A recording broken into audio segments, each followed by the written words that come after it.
আয় আয় মোর একলার ঘরে।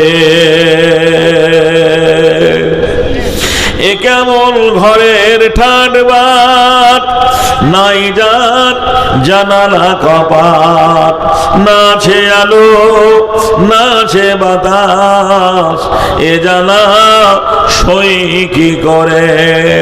এ কবর ভয়ে যান কেঁপে মরে, কেন তুই ডাকিস আয় হাই মোর একলার ঘরে। তোর বাঁধনে যে বাঁধা পড়ে, গেল সে আর এলো না ফিরে। তোর বাঁধনে যে বাঁধা পড়ে, গেল সে আর এলো না ফিরে। এ কবর ভয়ে যান কেঁপে মরে, কেন তুই ডাকি আয় হাই মোর একলার ঘরে।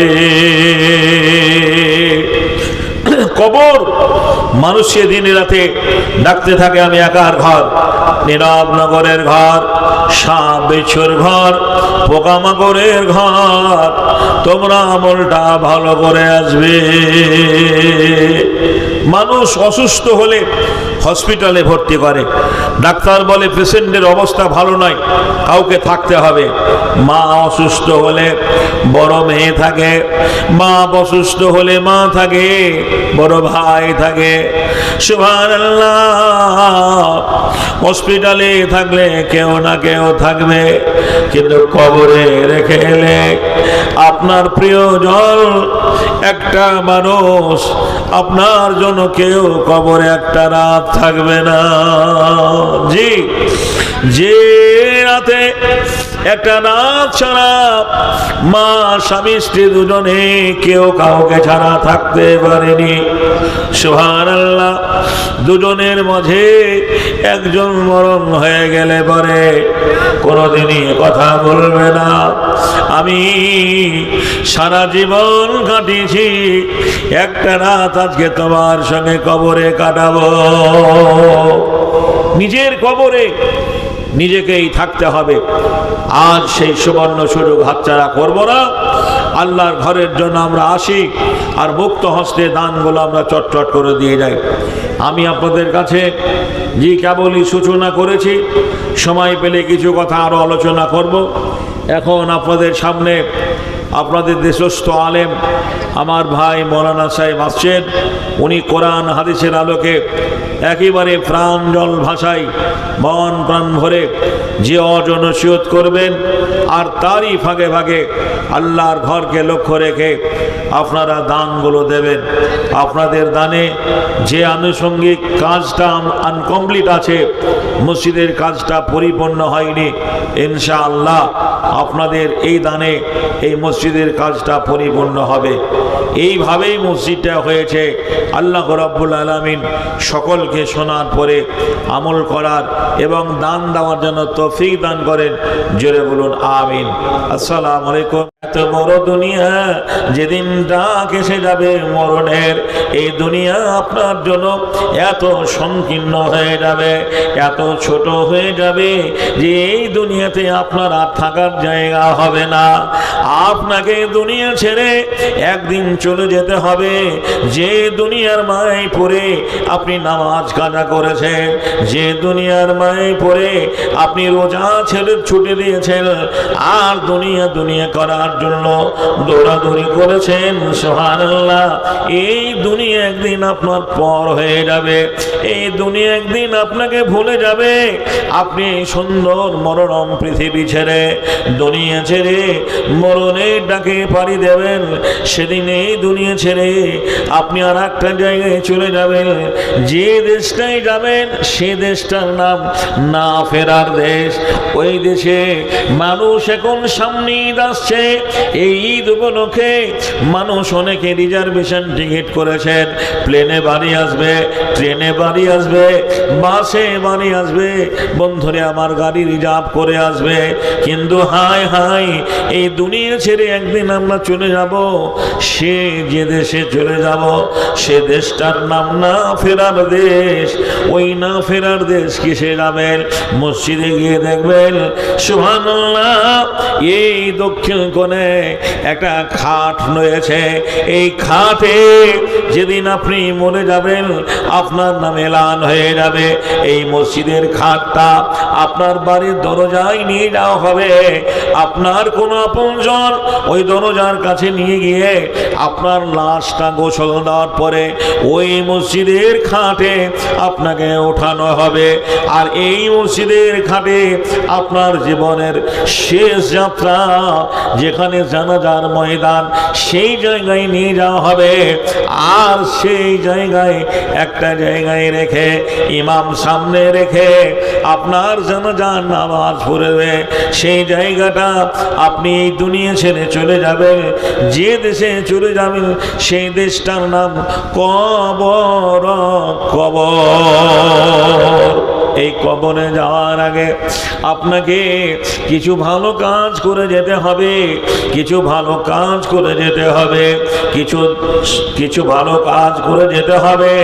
যে কাজের বিনিময়ে, যে কাজের অশিলায় মহান আল্লাহ আপনাকে একটা ভালো প্রতিদান দেবেন। তাই আজ রমজান মাসের বিদায়ের শেষ লগ্নে আমরা এমন একটা জায়গায় পৌঁছে গেছি। আসুন মা খালারা আমার, দেরি করবেন না, বিলম্ব করবেন না, অবহেলা করবেন না। সুবহানাল্লাহ দুর্যোগপূর্ণ রাতে আল্লাহর ঘরকে লক্ষ্য রেখে আমরা আসি মুক্ত হস্তে, যে যেমন ভাবে পারি সাধ্য অনুযায়ী আল্লাহর ঘরের জন্য দান গুলো দিয়ে যায়। একটা মাসুম ছেলে জি সে 1 কুইন্টাল রড আর 5 ব্যাগ সিমেন্ট দিয়েছেন। আমার ভাই ফটিক 5,000 টাকা দিয়েছেন। এখানে এভাবে আপনারা আসুন সুবহানাল্লাহ, আর আপনারা দানগুলো চটচট করে দিয়ে যান। একটা কথা জেনে রাখবেন, নামাজটা যেমনি ইবাদত, রোজাটা যেমনি আল্লাহর বিধান, আল্লাহর আইন, দানটা একটা মজবুত ইবাদত। দান একটা কত মজবুত ইবাদত আপনি কবরে না যাওয়া পর্যন্ত বুঝতে পারবেন না। সেই দিকে লক্ষ্য রেখে আপনারা আসুন। জি সভা মাঝে খানেতে, সভা মাঝে খানেতে ফিরে যাও বোন ছিল বর্তমান, অবশেষে সেও দেখো করে গেল দান। ফিরে যাও নামে বোন এখানে আসিয়া সেও 200 টাকা দিল দান দিয়া, পরিমাণে 200 টাকা দান দিল। এ বোনের দান তুমি করিও কবুল, মা ও বাপের নামে করে গেল দান, সাদরে গ্রহণ করো তুমি রহমান। মা বাপের পিয়ারামে যদি না হইতো, মা ও বাপের নামে নাহি দান দিত। তাই দেখো মা বাপকে মনেও করিয়া অবশেষে সেও দেখো দিল দান দিয়া। যে উদ্দেশ্যে যে নিয়তে করে গেল দান, সাদরে গ্রহণ করো তুমি রহমান। কাতরে তোমার দ্বারে বলিবারে বার কবুল করিয়া নিবে দয়াতে তোমার। রব্বানা তাকাব্বাল মিন্না ইন্নাকা আনতাস সামিউল আলিম। আমিন সুম্মা আমিন। তাহলে মানুষ চেন্নাই যায়, সুহানা জি সুহানা খাতুন বলে একটা ভদ্র মহিলা, সুহানাও নামে দেখো, সুহানাও নামে দেখো বাচ্চা মেয়ে ছিল, অবশেষে সেও দেখো দান পাঠাইল। মসজিদের পাশে করে গেল দান, এ মেয়ের দান তুমি করিবে গ্রহণ। নিমান একিনে বাড়ি দুনিয়ায় রাখিবে, বালা মুসিবত বাড়ি কবু না ফেলিবে। জীবনের যত ভুল করে দিবে ক্ষমা, এ দানিদের দান তুমি করে নিও জমা। অকল সাগরে ভীষণ তুফানে জীর্ণ তরণী তোর যাবে রে ডুবিয়া। জাগরে মুসলিম জাগো একবার, ঘুমায়ে রহিবে আর কতকাল, দেখো না নয়ন মেলিয়া।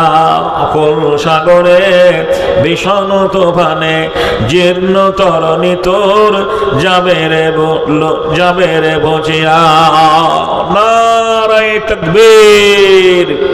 আপনারা আসুন বন্ধুরে আমার, ভাইরা আমার, যে একেবারে বুঝতে পারছেন যে ওয়াজ করার পরিবেশ নেই, প্রাকৃতিক দুর্যোগে সব লন্ডভন্ড, প্যান্ডেল মনে হচ্ছিল যে একেবারে এমনভাবে ভেঙে চলে গেল, মনে হচ্ছিল যে আর হবে না মনে হয়। কিন্তু যাক, আল্লাহ যা করে ভালোর জন্য করে। আপনারা যে আসুন আর আল্লাহর ঘরের জন্য রাত্রিকালে এখন 11টা পার হয়ে গেছে, সুবহানাল্লাহ, গভীর রাত। এই রাতে সুবহানাল্লাহ দান করলে মহান আল্লাহ বেশি খুশি হবেন। সারা পৃথিবীর সৃষ্টিকুল নির্ঝুম নিরালায় আপন আপন বাসায় ঘুমিয়ে পড়েছে, আর আমরা আল্লাহর গুনাহগার বান্দা সুবহানাল্লাহ আল্লাহর ঘরের জন্য আপনাদের কাছে বন্ধুরে আমার একটু হাত বাড়িয়েছি, দেরি করবেন না, চটচট করে আসুন আর দানগুলো আপনারা এইভাবে দিয়ে যান। দেখুন, বলে দান করিলে ভালো হবে। হাদিসেতে কয় বখিলেরা দান হইতে দূরে সরে রায়। মাছ খাও, মাংস খাও, হজম হইবে, দান করো সবে যদি আখেরাতে পাবে। হাদিসে এমন হচ্ছে, নামাজের অবস্থাতেও আল্লাহর নবী দান করেছেন। তার প্রমাণ আপনাকে দেব। একটা ঘটনা, আল্লাহর নবী এশার নামাজে দাঁড়িয়েছেন, বেলাল তাকবীর দিয়েছেন, নামাজ শুরু হবে, আমার দিকে তাকান।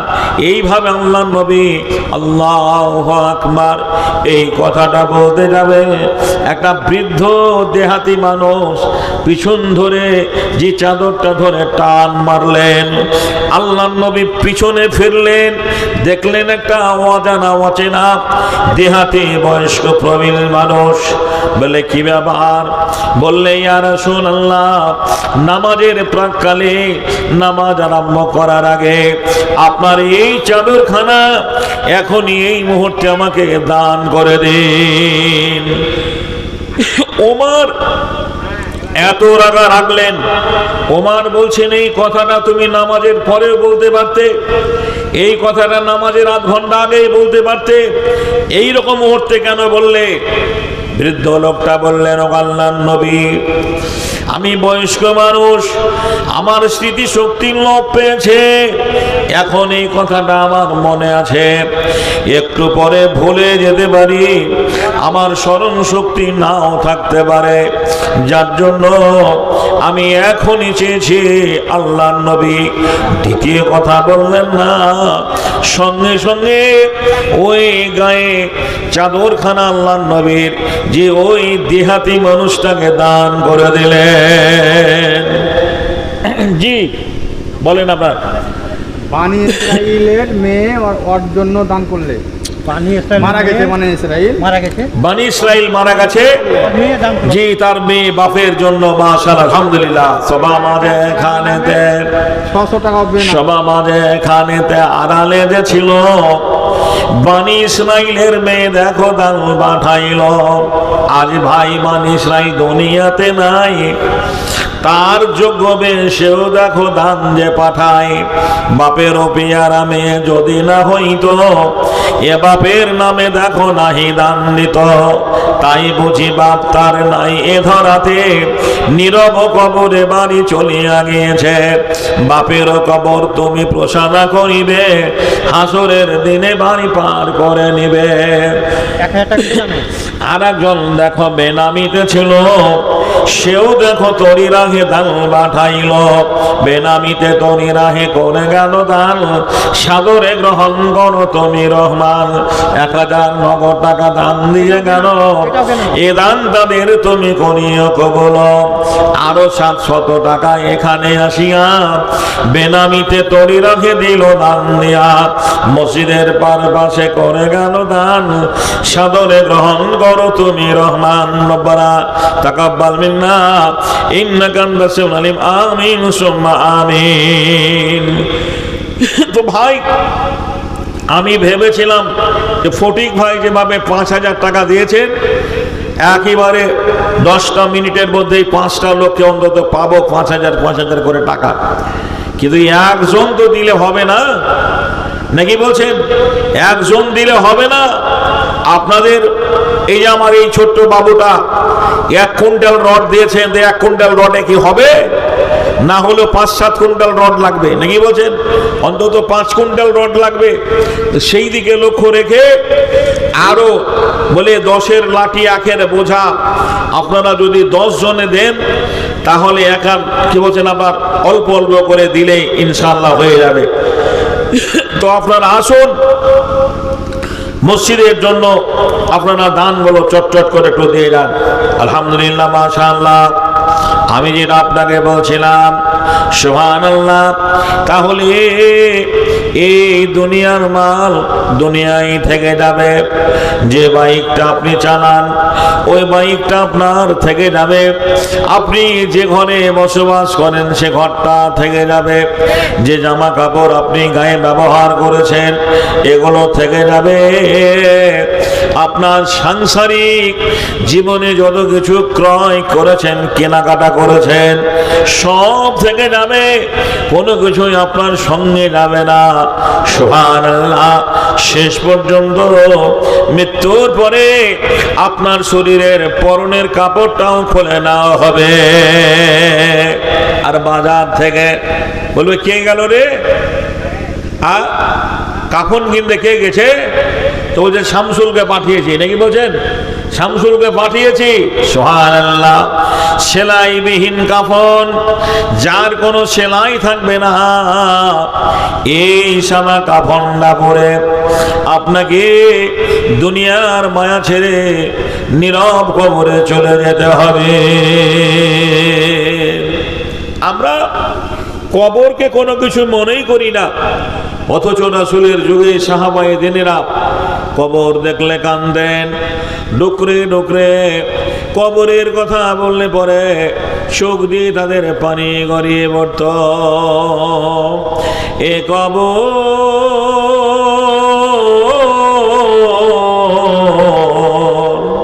ভয়ে জান কেঁপে মরে।